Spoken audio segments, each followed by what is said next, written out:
நிச்சயம் நிறைவேறும். அதுல மாற்றமே கிடையாது. கர்த்தர் சொல்லுகிற வார்த்தை என்ன? இதே எரேமியா சொல்லுவார் பாருங்க. அதனுடைய 27:18 வாசியுங்கள். 17-18 வாசிங்க. அவர்களுக்கு செவி கொடாதிருங்கள், பாபிலோன் ராஜாவை சேவியுங்கள், அப்பொழுது பிழைப்பீர்கள். அடுத்த வார்த்தை, இந்த நகரம் பாழாய் போக வேண்டியது என்ன? இனி அடுத்த வார்த்தை கவனிங்க. அந்த வார்த்தைக்காக இந்த வசனத்தை எடுக்கிறேன். அல்லது அவர்கள் தீர்க்கதரிசிகளாயிருந்து அவர்களிடத்திலே கர்த்தருடைய வார்த்தை இருந்தால் அவர்கள் சேனைகளின் கர்த்தரை நோக்கி மன்றாடட்டுமே. அன்று சொல்ற, இங்க பாரு, உன் வாழ்க்கை பாழாயிருக்கு, அல்லது இத்தனை வருஷம் காத்திருக்கிற, எல்லாம் ரைட். ஆண்டவருக்கு சொல்ற காரியம், உனக்குள்ள வேர்டு இருக்கா? ஜெபம் பண்ணு. வேர்டு இருக்கா? வேர்டு இல்லையா? கேரண்டி கிடையாது. நான் அதனாலதான் காத்திருக்கிறவங்கள்ட்ட எல்லாம் என்ன கேட்பேன்னா, வேர்டு இருக்கா அப்படின்னு கேட்பேன். வேர்டு இருக்கா? அவர்களிடத்திலே கர்த்தருடைய வார்த்தை இருந்தால். எந்த காரியத்துக்காக எதிர்பார்த்துட்டு இருக்கிறீங்க? அதுக்கு வார்த்தை இருக்கா? மன்றாடுங்கள். பாழாயிட்டு சொல்லி ஜெபிக்கிறத விட்டுறாதீங்க. எல்லாம் நஷ்டமாயிட்டு சொல்லி ஜெபிக்கிறத விட்டுறாதீங்க. எல்லாம் கைவிட்டு போச்சுன்னு ஜெபிக்கிறத விட்டுறாதீங்க. வேர்டுக்காக தான் ஏபோத்தை கொண்டு வான்னு சொல்லி தாவீது சிக்லாக்ல எல்லாத்தையும் இழந்து, இப்ப நான் போலாமா? போலானா வேர்டு இருக்குன்னு அர்த்தம். ஆண்டு சொன்னா நீ திருப்பி கொள்வா. எழும்பிட்டான், அவனுக்கு வேர்டு இருக்கு. இப்ப அவன் சொல்றான், நான் சேனைக்குள் பாய்வேன், நான் மதிலை தாண்டுவேன், ஒன்று குறையாமல். இனியும் நான் இதுக்காக ஜெபம் பண்ணணுமா? இனியும் இதுக்காக வெயிட் பண்ணணுமா? அப்படிங்கிற யாரோ ஆண்டவர் வேர்டு இருக்கா? ஜெபம் பண்ணுங்க, தைரியமா ஜெபம் பண்ணுங்க. நல் வார்த்தைய உங்களுக்கு செய்வேன் என்றல்ல, உங்கள் மேல. என்ன உங்க மேல? கர்த்தர் யாக்கோபுக்கு ஒரு வார்த்தையை அனுப்பினார், அது இஸ்ரவேல் மேல இறங்கிட்டு. உங்க மேல சொல்லுவாங்க தெரியுமா? அவனுக்கு வந்து பலிச்சது, உனக்கு பலிக்கும். அவன் இன்னைக்கு உள்ள சூழ்நிலை, நாட்கள் போகுது, வருஷங்கள் போகுது. கர்த்தர் இன்னைக்கு உங்களுக்கு தற்காலிகமா ஒரு டோரை ஓபன் பண்ணி கொடுக்கிறாரா? செஞ்சுட்டே இருங்க. இயேசுவை பார்த்தீங்களா? 30 வயசு வரை அவர் நினைச்சா வீட்டிலேயே உண்டாகட்டும் சொல்லி சாப்பிடலாமா? இல்லையா? அவருக்கு அந்த கிஃப்ட் இருக்குல்ல. ஆனா அவரும் அந்த கார்பெண்டர் ஒர்க் பண்ணிட்டு இருக்கிறார். என்ன ஒரு அடிச்சுவட வச்சுட்டு போயிருக்க. ஆனா அந்த டைம் வந்து பாருங்க, அவ்வளவுதான். அதுக்கப்புறம் அவர் அந்த வேலையை செய்யல. ஆமென். அதுக்கப்புறம் என்னத்துக்காக அனுப்பப்பட்டாரோ அதை அவர் செய்ய ஆரம்பிச்சார். இன்னைக்கு நீங்க செய்யறத வச்சு உங்க ஃபியூச்சரை டிசைட் பண்ணாதீங்க. இன்னைக்கு நீ 4 ஆடு மேய்க்கிறத வச்சு மோசே உன்னை குறித்த தேவ திட்டமே வேற. ஆனா அதுக்காக சொல்லிட்டு எனக்கு ஆடெல்லாம் மேய்க்க முடியாதுன்னு சொல்லி டெய்லி கறி வச்சு சாப்பிட்டு இருக்காத. உன் கையில என்ன ஒப்பு கிடைக்கப்பட்டிருக்கிறது அதை செய். ஆமென். எகிப்தில் வளர்ந்தனால மோசே என்ன கொஞ்சம் அருவருப்பா இருக்கா இந்த வேலை பார்க்கறது? எகிப்தியருக்கு எபிரேயர் எப்படிப்பட்டவங்க தெரியுமா? ஏன்னா அவங்க என்ன மேய்க்கிறவங்க? ஆடு மேய்க்கிறவங்க. கர்த்தர் கொண்டு வந்து சில நேரத்தில், அதான் பவுல் சொல்லுவார், அவர் எபிரேயரில் பிறந்த எபிரேயன், பென்யமின் கோத்திரத்தான், அழைப்பு புறஜாதிகளுக்கு அப்போஸ்தலன். போச்சு போ ஆண்டவரே. அவர் சொல்றார், அப்ப நான் மாறணும், நான் அந்த அழைப்புக்குள்ள போகணும்னா எனக்கு லாபமா இருந்ததெல்லாம் நஷ்டமான. கர்த்தர் அதுக்காக 13 வருஷம் வெயிட் பண்ண வச்சிருந்தார் பவுல அடுத்த நாளே பெரிய பிரசங்கி ஆகல, தீவிரமாய் பிரசங்கித்தான் இருக்கு. ஆனா அதுக்கப்புறம் உட்கார வச்சுட்டாரு. 14 வருஷத்துக்கு அப்புறம் புறப்பட்டு போறார். ஆமென். வார்த்தை நிறைவேறும். காலம், அதனாலதான் குறித்த காலத்துக்கு தரிசனம் வைக்கப்பட்டிருக்கிறது. முடிவிலே அது விளங்கும். அது பொய் சொல்லாது. அது தாமதித்தாலும் நீ அதற்கு காத்திரு, நிச்சயமாய் அது வரும். ஆபகுக்கு 2:3 அது தாமதிப்பது இல்லை. 4வதாக சமாதானத்துக்கு காரணமாயிருங்கள். அதாவது கர்த்தர் உங்களை எங்க வச்சிருக்கிறாரோ நீங்க இருக்கிறது வரைக்கும் அந்த இடத்தின் நன்மையை விரும்பணும், சமாதானத்தை விரும்பணும். இப்போ இவர்களுக்கு என்ன சொல்றாருன்னா 7வது வசனத்தை வாசியுங்கள். நான் உங்களை சிறைப்பட்டு போக பண்ணின பட்டணத்தின் சமாதானத்தை தேடி அதற்காக கர்த்தரை விண்ணப்பம் பண்ணி, அதற்காக ஆண்டவரே இந்த பாபிலோன் நாசமா போட்டோம் உள்ள இருந்துட்டே. இது ஆண்டவருடைய பார்வையில ஏற்புடையது கிடையாது. உன்னை பாபிலோன்ல வச்சிருக்கிறாரா, அதன் சமாதானத்தை நாடு, நீ அதுக்காக ஜெபம் பண்ணணும். ஆமென். ஆண்டவர் என்னை எப்படியே எருசலேமை கொண்டு வாங்க, அந்த ஜெபத்தை பண்ணாதேன்னு சொல்லல. ஆனா நீ இருக்கிறது இப்ப எங்க? அப்போ நீ ஒரு இடத்துல இருக்கிறது வரைக்கும் ஒன்னால் அந்த இடத்துக்கு என்னதான் இருக்கணும்? அந்த இடத்துல இருந்து எப்படி இது இல்லாம தாவீதை பாத்தீங்கன்னா, அபிஷேகம் வச்சதுக்கு அப்புறம் தாவீதை எங்க விடுவாங்க தெரியுமா? ஆடு மேய்க்க விடுவாங்க.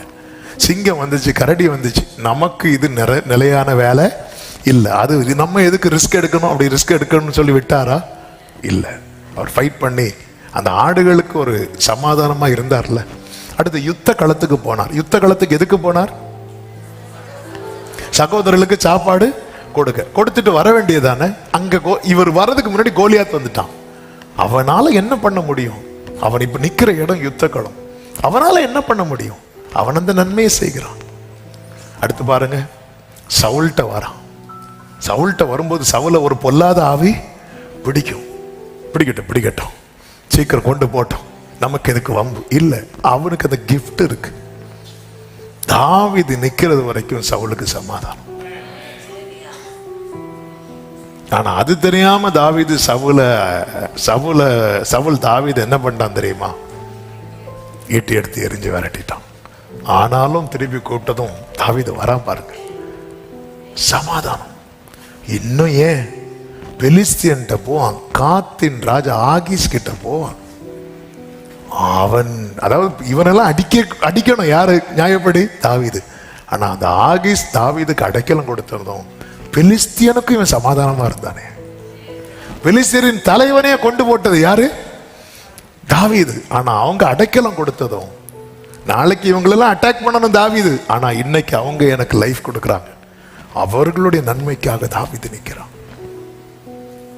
சிலர் பாருங்க, சில ஆபீஸ்ல வேலை பார்ப்பாங்க, அவங்களுக்கு நமக்கு இந்த வேலை இல்லைன்னு ஆனதும் அவங்க இல்லைன்னு ஆக்கிட்டு இருக்கிறது வரைக்கும் சில வீட்டில் இருப்பாங்க பாருங்க, எப்படியும் நான் இந்த வீட்டை விட்டு எங்க தான் போக போறேன்? வெளியே தான் போக போறேன்.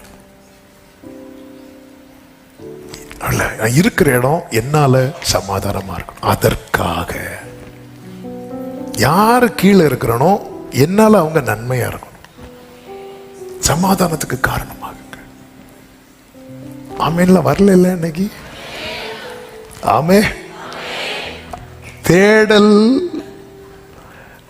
மீந்திருக்கிறவர்களுக்கு கர்த்தர் சொல்லுகிற காரியம் இது. நீ சிறைப்பட்டு போக பண்ணின பட்டணத்தின் சமாதானத்தை தேடி. இப்போ கவனிச்சீங்கன்னா தெரியும், எகிப்துல ஒவ்வொரு வாதையை கர்த்தர் அனுப்புறாருல, அனுப்பி அப்படியே விட்டாரா இல்ல அதெல்லாம் மோசையை வச்சு சால்வ் பண்ணாரா? சால்வ் பண்ணிட்டு தானே வெளியே வந்தார். தண்ணீர் கடைசி ஒரு ரத்தமாட்டா இருந்து, இல்ல ஆண்டவரே மாத்திருங்க. தவளை ஃபுல்லா தவளையாட்டா இருந்து, இல்ல மாத்திருங்க. எல்லாத்தையும் மாத்தி எல்லாத்தையும் செட்டில் பண்ணிட்டு தானே வெளியே வராரு. நம்மளை தேவன் எங்க வச்சிருக்கிறார்? எதுல வச்சிருக்கிறார்? நம்மளால அங்க ஒரு பிரச்சனை, நம்மளால அங்க ஒரு கஷ்டம், நம்மள வரட்டும். சில பாருங்க உள்ள இருந்து சில இந்த கூட இருந்துட்டு அது ஒரு பெரிய தீமையான காரியம். இருக்கிற இடத்துல நம்மளால இங்க எவ்வளவு நன்மை இருக்க முடியுமோ ஆண்டவர் அதுதான் சொல்றார். நான் உங்களை சிறைப்பட்டு போக பண்ணின பட்டணத்தின் சமாதானத்தை அதற்காக விண்ணப்பம் பண்ணுங்கள், அதற்கு சமாதானம் இருக்கையில். அப்ப நம்ம இருக்கிற இடத்துல நமக்கு சமாதானம் இல்லைன்னா அவங்களுக்கு என்ன இல்லை? சமாதானம் இல்லை. அப்ப அவங்களுக்கு சமாதானம் இருந்தா நமக்கும், அதனால நம்ம அவங்களுடைய சமாதானத்துக்காக நம்ம ஜெபம் பண்ணுவோம். எனக்கு சமாதானம் இல்லைன்னாலும் பரவாயில்ல, அவங்க நிம்மதியா இருக்க கூடாது. ஆமென். சிலருக்கு சொர்ண அடிக்கல. ஆமென். இருக்கிற இடத்துல ஒருத்தங்க, அதாவது நம்மள ஒருத்தங்க கஷ்டப்படுறாங்க, அவங்க கஷ்டப்படுறாங்கன்னு தெரிஞ்சதும் நமக்கு சந்தோஷம் வருதா சங்கடம் வருதா? சொல்ல வேண்டாம், சர்ச்சில் போய் சொல்லணும். ஆமாம், நம்ம உடனே என்ன சொல்லுவோம்? ஆண்டவர் ஒருத்தர் இருக்கிறார். ஆண்டவர் சொல்றார், இங்க நீ அங்கதானே இருக்கிற, அதற்கு சமாதானம் இருக்கையில். ஆகாரே ஏன் ஓடி போன? அவன் என்ன கஷ்டப்படுத்துறா. ஏன் கஷ்டப்படுத்துறா தெரியுமா? அவளுக்கு சமாதானம் இல்லை. அவளுக்கு சமாதானம் இருந்தா உனக்கு சமாதானம், நீ போ. ஆமென். அவளுக்கு சமாதானம் இல்லை. பெனினாள் ஏன் அண்ணாளை விசனப்படுத்தினா நினைக்கிறீங்க? எல்லாத்தையும் காரணம் யாருன்னு நினைக்கிறீங்க? இந்த எல்கானா. ஒரே மாதிரி சாப்பாடு கொடுத்தா பிரச்சனை இல்லை, அவளுக்கு கொடுக்கறத விட 10 மடங்கு. அதாவது பெண்ணினாளுக்கு தோசை வாங்கி கொடுத்தா அண்ணாளுக்கு மசால் தோசை. கோவம் வருமா வராதா? பார்த்தா விசனப்படுத்தினான். ஏன்னா அவளுக்கு சமாதானம் இல்ல, அதனால அவ ஒன்ன சமாதானமா இருக்க விடல. இதுதான் உண்மை. ஆமே, சில பாக்குற, ஓ இதுதானா, போற வழியில மசாலா தோசை வாங்கிட்டு. ஏன்னா அவளுக்கு எத்தனை பிள்ளைங்க இருந்தாலும் சமாதானம் இல்லை. அதனால இவளை நம்ம என்ன செய்யக்கூடாது? இவன் இந்த மசாலா தோசை சாப்பிடவே கூடாது. அதனால சாப்பாடு வைக்கும் போதும் அழுதுட்டு இருப்பான். சாப்பாடுல கை வைக்கும் போது தின்னதை பாரு, தின்னு, அவ்வளவுதான், முடிஞ்சு, சமாதானம் போச்சு. ஏன் இல்ல? அவளுக்கு சமாதானம் இல்ல. ஆமே, நாங்கள பாபிலோனுக்காக நாங்க இருக்கு, நாங்க எப்படி இங்க இருக்க போறது கிடையாது. இல்ல, இப்ப இருக்கிறோம்ல, கர்த்தர் வச்சிருக்கிறார்ல. ஆமே, ஆண்டவர் உங்களை எந்த ஆபீஸ்ல வச்சிருக்கிறாங்க, அங்க சமாதானம். நீங்க ஜெபம் பண்ணணும், அதோடைய பிளெஸிங். நீங்க இருக்கிற இடம், நீங்க அங்கிருந்து வரும்போது அவங்க உங்களை மிஸ் பண்ணணும். அவங்க இருக்கிறது வரைக்கும் ரொம்ப நல்லா இருந்துச்சுப்பா, ரொம்ப ஆசீர்வாதமா இருந்துச்சுப்பா. ஆமேன் சொல்லுங்க பார்க்கலாம். சமாதானத்துக்கு காரணமாகுங்கள். ஆமேன். கடைசியாக ஒன்று சொல்லி நான் ஜெபிக்க விரும்புகிறேன். தேடலை தீவிரப்படுத்துங்கள். அந்த வசனத்தை மறுபடியும் வாசிங்கள். 13, 14 வசனங்கள். உங்கள் முழு இருதயத்தோடும் என்னை தேடினீர்களானால், அதாவது முழு இருதயத்தோடும் என்னை தேடினீர்களானால். என்னை தேடுவீர்கள். இந்த வெயிட்டிங் பீரியட் எதற்காக தெரியுமா? தேடலை தீவிரப்படுத்த. இந்த இஸ்ரவேல் ஜனங்கள் என்ன பண்ணுனாங்க அப்படின்னு சொல்லிட்டு இந்த எரேமியா நீங்க ஆரம்பத்துல இருந்து படிச்சீங்கன்னா தெரியும். வாசிக்க வேண்டாம் சொல்லி விடுகிறேன். 2:17 என்னை விட்டு விட்டார்கள் அப்படிங்கிறார். 2:32 என்னை மறந்து விட்டார்கள் அப்படிங்கிறார். 3:20 எனக்கு துரோகம் பண்ணினார்கள் என்று சொல்லுகிறார். 2:36, 37 மாயையை நம்பினார்கள், வழியை மாற்றி மாற்றி விலகி போனாங்க. 4:22 என்னை குறித்து அறிகிற அறிவை விட்டு விட்டார்கள். அறியாமல் என்னை அவர்கள் அறியாதிருக்கிறார்கள்.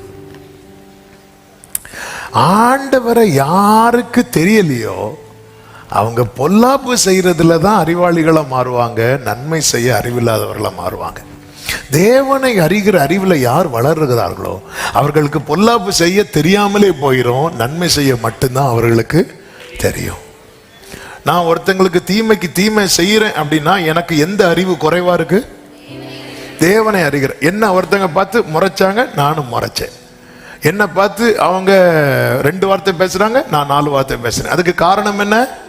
தேவனை அறிகிற அறிவு நமக்குள்ள எப்படி இருக்கு? குறைவாக இருக்கிறது. தேவனை அறிகிற அறிவு நம்மில் வளரும் போது நமக்கு என்ன செய்ய தெரியாம போயிரும் தெரியுமா? தெரியணும், அப்படிதானே? தீமை செய்ய தெரியாம உங்களுக்கு ஒரு சொரணையே அப்படி கேட்பாங்க. என்ன செய்யணும்? அவங்க பேசுறதுக்கு நீங்க 2 வார்த்தை பேசலாம்ல, ஓகே பிரைஸ் தி லார்ட். இதுக்கு மேல பேச மோசே சாந்த குணம் உள்ளவனா இருந்தான். ஏன் எப்படி மாறினா? அவன் தேவனை முகமுகமாய் அறிந்த மோசே போல வேற யாருக்கும் அவன் அவரை அறிகிற அறிவுல வளர வளர அவனுக்கு என்ன செய்ய மறந்துட்டான் தெரியுமா? தீமை செய்ய. இந்த சிஸ்டரா இவங்க வீட்டுல பேசுறது ஜங்ஷன் வர கேக்குமே, இப்போ என்ன அப்படி உங்களை பத்தி சாட்சி வருதா? ஜங்ஷன் வர கேக்குமே இவங்க பேசுறது. சிலர் சாரி எப்படி எடுத்து போட்டு பேசுறது மைக்கையும் தாண்டி கேட்கும், அவ்வளவு மெதுவா பேசுவாங்க இவங்களா. அப்ப தேவனை ஆண்டவர் அதை ஃபீல் பண்றார். இன்னைக்கு நம்ம தீமை ஏதாவது ஒரு விதத்துல நம்ம தீமைக்கு தீமை செய்யறதுக்கு ரீசன் என்ன அப்படின்னா, தேவனை அறிகிற அறிவு நமக்குள்ள குறைவு. ஆண்டவர் சொல்ல, நீ தேடலை தீவிரப்படுத்து, செய்யறதெல்லாம் நான் செஞ்சுக்கிறேன். உறவை பலப்படுத்துவோம். கர்த்தர் நமக்கு காணப்படுவார். கர்த்தர் உங்களை ஆசீர்வதிப்பாராக. எல்லாரும் எழுந்து நிற்கலாமா? நீர் செய்ய நினைத்தது தடைபடாது, எனக்காக யாவையும் செய்யும் தேவனே. நீர் செய்ய நினைத்தது தடைபடாது, எனக்காக யாவையும்.